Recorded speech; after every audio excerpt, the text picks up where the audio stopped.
You know what drives me absolutely crazy?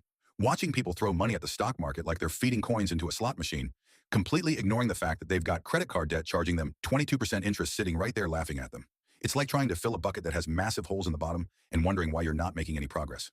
My name is David, and I spend way too much time thinking about money, stewardship, and why most people seem determined to do everything in the wrong order when it comes to building wealth.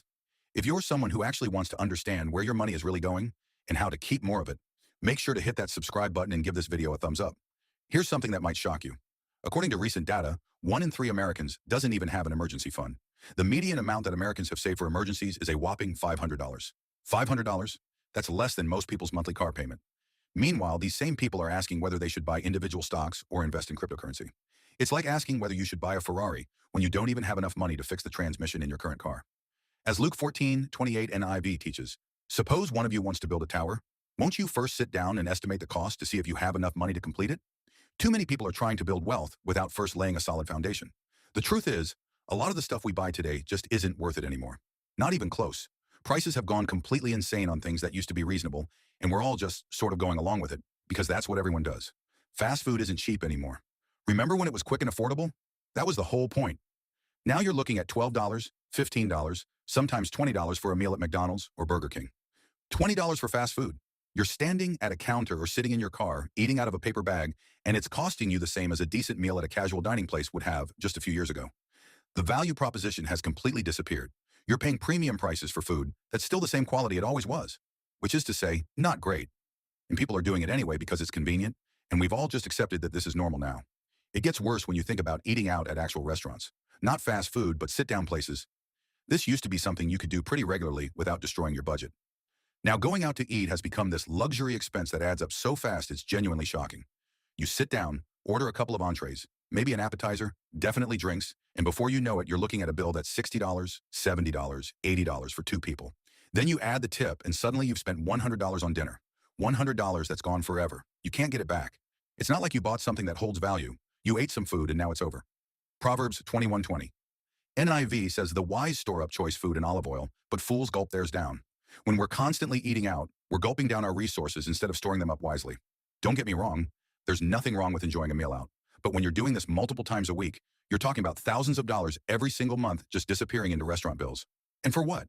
Food that you could have made at home for a fraction of the cost. Most people who are struggling financially, really struggling to save or invest or build any kind of wealth, they're eating out way too often. That's usually where a huge chunk of their income is going. They don't even realize it because it's $20 here, $30 there, but it adds up to this massive optional expense category. Then there's cars, brand new cars. Buying a new car is one of the worst financial decisions you can make. The moment you drive it off the lot, it loses 20% of its value instantly. Then it keeps depreciating every single year. Meanwhile, you're probably making payments on it, paying interest on a depreciating asset. Proverbs 22:7 NIV is blunt. The rich rule over the poor, and the borrower is slave to the lender. When you're making payments on something that's losing value, you're not building wealth. You're becoming a slave to the payment.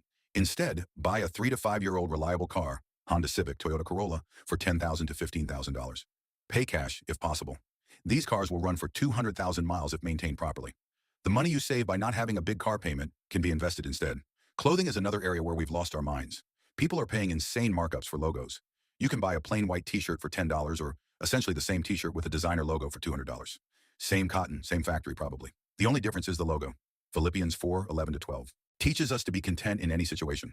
When we chase designer brands to feel successful, we trade real contentment for temporary status. Vacations have also gotten completely out of control. Taking a vacation used to be pretty affordable if you were smart about it. Now flight prices, hotels, even budget options are expensive. People are still taking elaborate vacations they can't afford because they see everyone else posting photos on social media and think they need to do the same. Strategic travel can broaden your perspective, but not if it's putting you in debt. Maybe the better approach is smaller trips closer to home, or saving for the big trip when you can actually afford it without going into debt. Subscriptions are bleeding everyone dry. Everyone has 5 or 6 streaming services now. Each one is only $10 or $15 a month, which doesn't sound like much. But when you add them all up, you're paying $60 to $80 a month just for streaming. That's close to $1,000 a year for television you're barely watching, gym memberships, cable, premium cleaning products, expensive kitchen gadgets. People are spending way more than they need to on things that don't actually improve their lives that much. As 1 Timothy 6:6. NIV reminds us, but godliness with contentment is great gain. When we constantly chase the next thing, we trade real contentment for endless dissatisfaction. The solution isn't complicated. Stop buying stuff you don't need. Stop trying to keep up with everyone else. Stop falling for marketing that tells you the newest version is necessary. Cook at home more. Keep your car longer. Buy used when you can. Cut subscriptions you don't use. Keep your phone until it actually breaks. Buy generic products when they work just as well. You can either look wealthy or be wealthy. But for most people, you can't do both. Every dollar you spend trying to impress other people or buying things you don't need is a dollar that's not working for your future. Final encouragement. You don't need to live like a monk and never enjoy anything. Buy things that genuinely improve your life or bring real happiness. But be honest about what those things are. Most of the stuff people spend money on doesn't actually make them happier. It just makes them broke. And being broke definitely doesn't make you happier. Track your spending for a month. You'll probably be surprised how much you're spending on stuff that doesn't matter. Then figure out what you can cut. That money could be doing something way more useful, building margin, paying off debt, or investing for your future. As Proverbs 21:20 NIV says, "The wise store up choice food and olive oil, but fools gulp theirs down." Choose wisdom, build faithfully, live with contentment in Christ. If this helped you see where your money's really going, hit like, subscribe, and turn on notifications. Drop a comment. What's one expense you're going to cut or change this month? May the Lord give you wisdom, discipline, and contentment as you steward what He's given you. Shalom.